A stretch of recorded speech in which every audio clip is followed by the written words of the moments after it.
Bonjour, je m'appelle Marie-André Brault, je suis conseillère en pédagogie à l'Association québécoise des centres de la petite enfance et je vous ai préparé une capsule vidéo aujourd'hui sur le jeu libre et actif. Donc, le jeu libre et actif, on va se poser la question « qu'est-ce que c'est? » Et finalement, on va arriver à comprendre ce qu'est ce concept-là à la fin de cette vidéo. Et j'aurai des petites questions de réflexion pour vous à la fin pour aller un petit peu plus loin à ce sujet. Donc, la meilleure façon pour moi de vous expliquer c'est quoi le jeu libre et actif, tout simplement, c'est de le décortiquer. Et c'est très naturel la façon qu'on va avoir de le décortiquer, qui est de diviser les trois mots qui le composent. Tout d'abord, le jeu. Ensuite, le jeu qui est libre, donc la notion de liberté. Et finalement, le concept d'actif. Donc, qu'est-ce qu'on entend par un jeu qui est actif? Donc, commençons tout d'abord par le concept de jeu. Vous le savez, la littérature le dit, tout ce que vous connaissez en petite enfance le dit, le jeu est le moyen de prédilection pour l'enfant dans son développement. Donc, c'est la façon la plus efficace pour lui d'apprendre. Cela dit, ça semble naturel ici au Québec, le fait que l'enfant joue pour apprendre, mais ça ne fait pas si longtemps que ça qu'on s'est posé la question. La Convention des droits de l'enfant des Nations unies qui a été élaborée dans la fin des années 80 et ratifiée par le Canada au début des années 90 stipule que l'enfant a droit au jeu.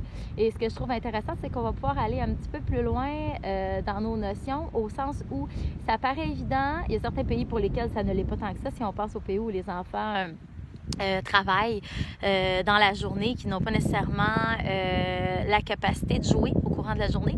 Mais au niveau du Québec, des fois, on peut mélanger la notion de jeu puis la notion d'apprentissage formel. Donc, c'est important de décortiquer tout ce que c'est un jeu. Et ce qui est important de comprendre au niveau du droit au jeu des enfants, c'est que, dans le fond, il vient stipuler que le jeu n'est pas une option, mais bien un besoin fondamental. Si vous avez envie d'aller un petit peu plus loin sur cette notion-là, ce que vous pourriez faire, c'est aller sur YouTube et faire une recherche vidéo « C'est moi, article 31 de la Convention des Nations unies ». Faites attention dans votre recherche parce que c'est moi. Moi, quand j'ai fait la recherche, je suis tombée sur une vidéo de Marie-Mé. Intéressant tout de même. On peut se permettre de danser un petit peu dessus. Ça nous fait nous dégourdir dans ces temps un peu où est-ce qu'on est plus immobile qu'à notre habitude. Mais n'empêche que pour faire la vraie recherche pour cette vidéo-là, c'est moi, article 31 de la Convention des Nations unies. Donc, allez l'écouter, elle est super intéressante puis vraiment dynamique. Ensuite, pour bien comprendre le jeu, je vous disais, dans le fond, on pourrait mélanger avec la notion d'apprentissage formel. Donc, pour bien comprendre le jeu, c'est important de le décortiquer dans ses différentes caractéristiques. Il y en a plusieurs. La première est la suivante, le fait que le jeu est non littéral. C'est vrai que nos tout-petits, des fois, ils vont avoir tendance à jouer à des jeux qui paraissent vraiment axés sur le réel, mais n'empêche que ça reste des jeux symboliques et ludiques.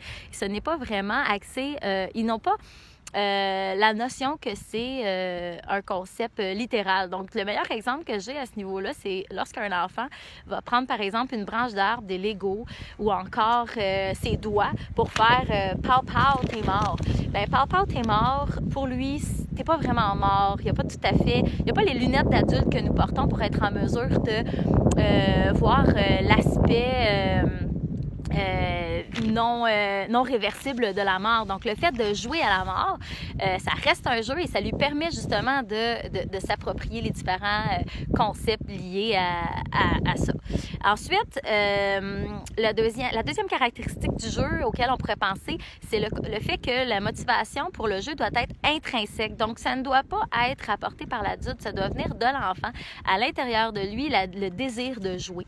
Donc, c'était la deuxième caractéristique. Ensuite, une autre caractéristique qu'on a trouvée fort importante à nommer, mon collègue et moi, Frédéric Auclair, qui m'a aidé à élaborer le contenu pour cette capsule-là, c'est la notion de plaisir. Parce que dans le jeu, il y a du plaisir, il y a un affect positif qui est retiré du jeu.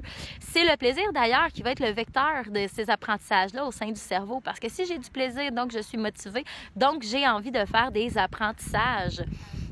Ensuite, mais c'est pas nécessairement conscients le fait qu'ils font des apprentissages, mais c'est le fait qu'ils ont du plaisir qui fait qu'ils y retournent et qu'ils vivent l'expérience qui leur permettra à ce moment-là de faire des apprentissages. Ensuite, une autre caractéristique, c'est que le jeu est contrôlé par les joueurs et non par l'adulte.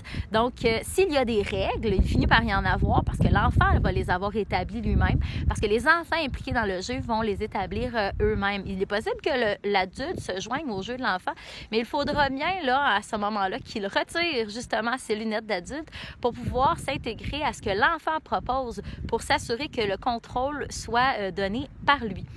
Ensuite, une autre caractéristique du jeu, c'est qu'il est axé sur le processus et non sur la finalité. Là, je le sais, les éducatrices, c'est un concept que vous connaissez super bien parce que c'est en lien avec notre notion d'intervention démocratique et sur l'apprentissage actif. Donc, effectivement, ce n'est pas le résultat d'un bricolage qui compte, mais bien toute l'expérience que l'enfant va avoir vécue pour se rendre au résultat finalement qui va compter au sein de ses apprentissages. Ensuite, une autre caractéristique du jeu, c'est qu'il est caractérisé par l'engagement actif des joueurs. Donc, l'enfant dans le jeu n'est pas passif. Il ne reçoit pas passivement de l'information. Au contraire, il est actif à travers du jeu. Il va avoir des initiatives. Il va bouger, expérimenter, il va donc ne pas être passif. Je me répète un petit peu, je suis désolée. Donc, il est engagé dans ce qu'il fait. Ça part aussi, je trouve qu'il y a un beau lien à faire au niveau de sa motivation à être au jeu et du fait que c'est lui qui le contrôle parce que c'est ce qui fait qu'il est engagé. La dernière caractéristique, c'est celle qui mène au prochain point dont on veut traiter. Donc, c'est le fait que le jeu est libre de règles. Donc, effectivement, ça me fait glisser vers le deuxième concept du jeu libre et actif, la notion de liberté. Pour moi, c'est facile de comprendre la liberté quand je me remets, moi, dans ma propre perception de ce qu'est la liberté. Je suis certaine que, de votre côté aussi, si vous posez la question à quel moment dans ma vie est-ce que je me sens le plus libre, vous allez avoir de bons indices quant à comment la liberté peut être perçue chez l'enfant également. De mon côté, là, la liberté, c'est le dimanche matin, pas de cadran, pas d'horaire, que je peux faire ce que je veux. Je me réveille puis je me dis, bon, qu'est-ce que je ferais bien aujourd'hui? Pour moi, c'est ça la liberté. Qu'est-ce que ça entend là-dedans? C'est que c'est libre de règles. Donc, je n'ai pas de contraintes extérieures, je n'ai pas d'obligations. J'adore mon métier, là. J'adore ma profession, j'aime ce que je fais au quotidien. Cela dit, j'aime bien avoir des journées où est-ce que je ne sais pas ce qui s'en vient, puis je laisse aller libre cours à ce que j'ai envie de faire au moment où j'ai envie de le faire. Donc, on devrait le comprendre de la même façon pour les tout-petits à ce moment-là. La notion de liberté aussi, on s'entend qu'on a souvent l'impression que c'est plus facile de donner libre cours au jeu sans règles à l'extérieur. Effectivement, c'est plus facile parce qu'il y a moins de contraintes.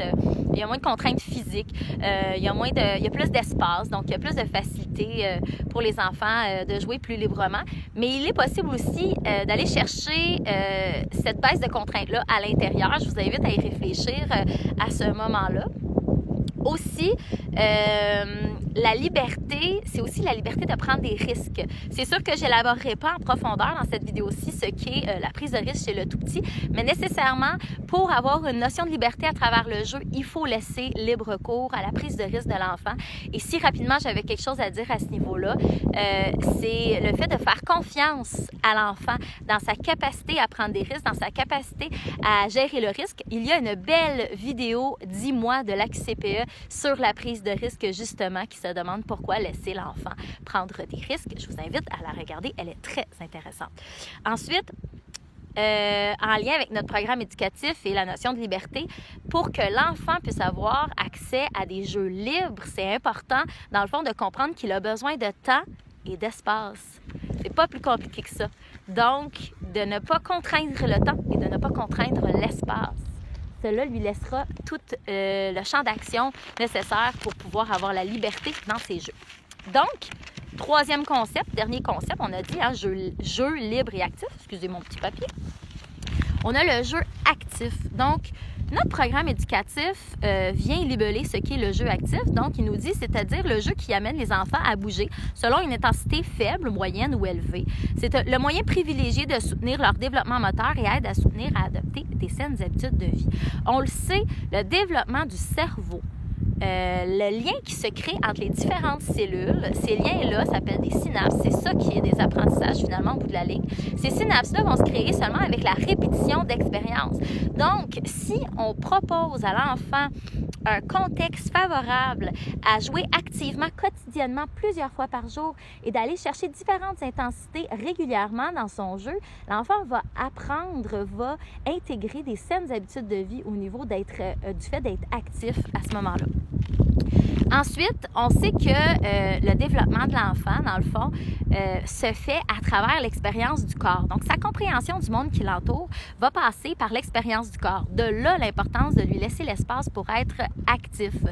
Avec Fred, quand on a élaboré le contenu, on s'était dit justement, il m'avait donné un exemple super pertinent. Là, Fred, pour ceux qui le connaissent, a une barbe. Il disait, imagine, j'ai une barbe blanche. Et là, je l'imaginais un petit peu comme le père Fouras dans Fort Boyard.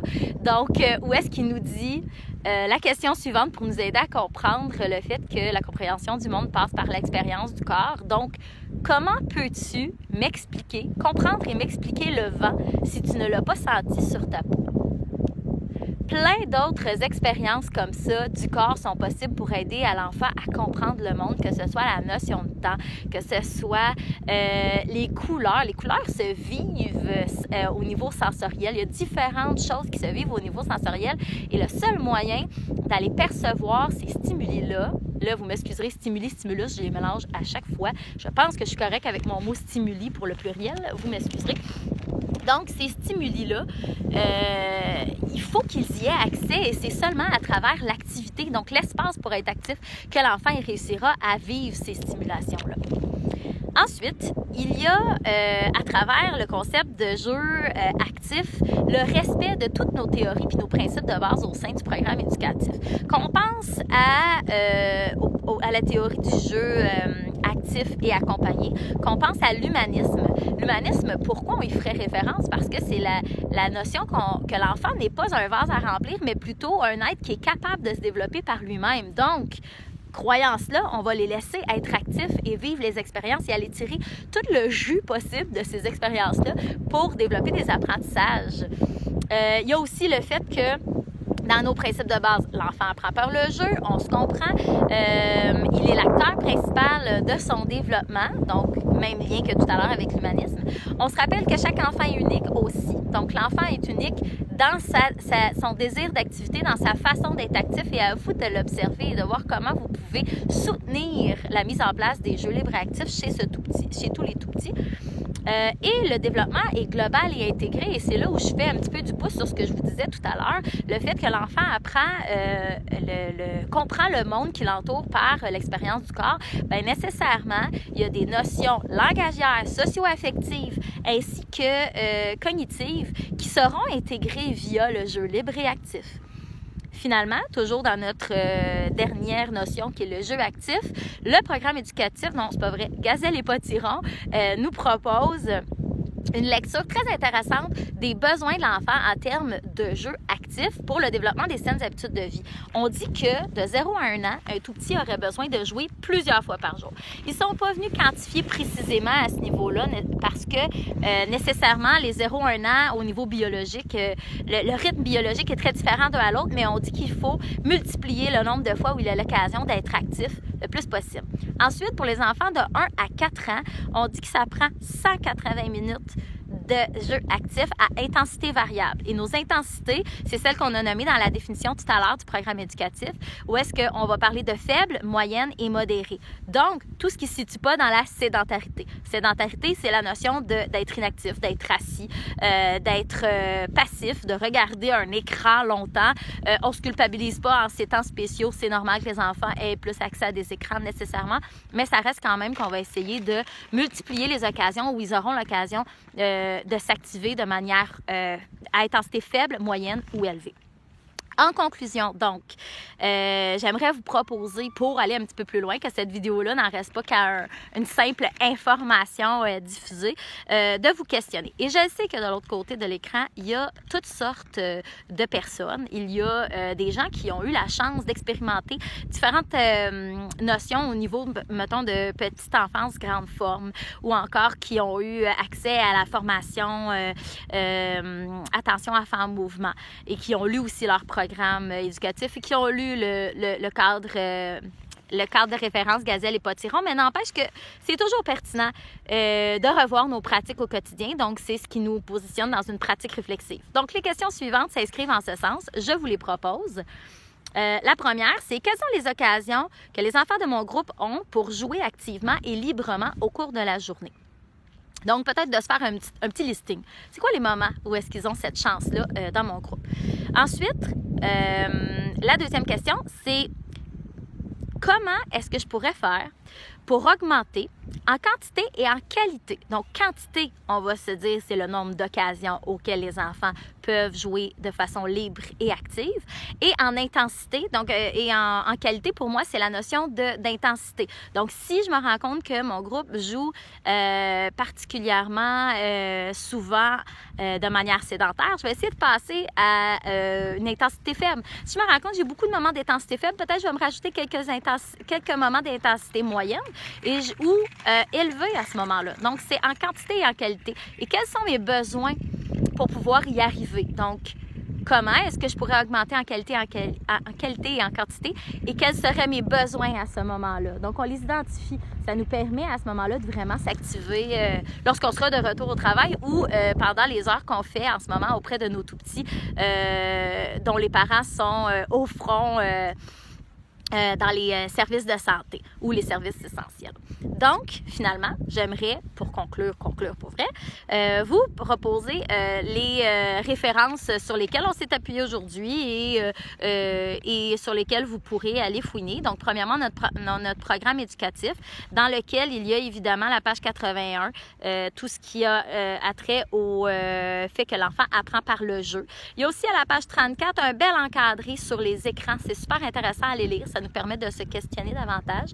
Et il y a à partir de la page 100 tout le domaine de développement physique et moteur qui est décliné. Donc, ça peut nous inspirer aussi à ce niveau-là pour l'observation de nos tout-petits et de savoir comment soutenir en qualité et en quantité le jeu libre et actif. Ensuite, il y a évidemment le cadre de référence Gazelle et Potiron, qui, soit dit en passant, tout comme le programme éducatif, se trouve en libre accès gratuit sur le web. Donc, Gazelle et Potiron, principalement les orientations de 8 à 12 qui viendront peut-être vous inspirer au niveau de votre travail. Et finalement, la vidéo dont je vous parlais au début de ce vidéo-ci, qui est « C'est moi », article 31 de la Convention des Nations Unies. Donc, un gros merci pour votre écoute. J'espère que ça va vous inspirer à réfléchir davantage à vos pratiques, les consolider tout du moins. Et voilà. Donc, merci beaucoup et j'espère vous voir bientôt en vrai, en 3D. Salut!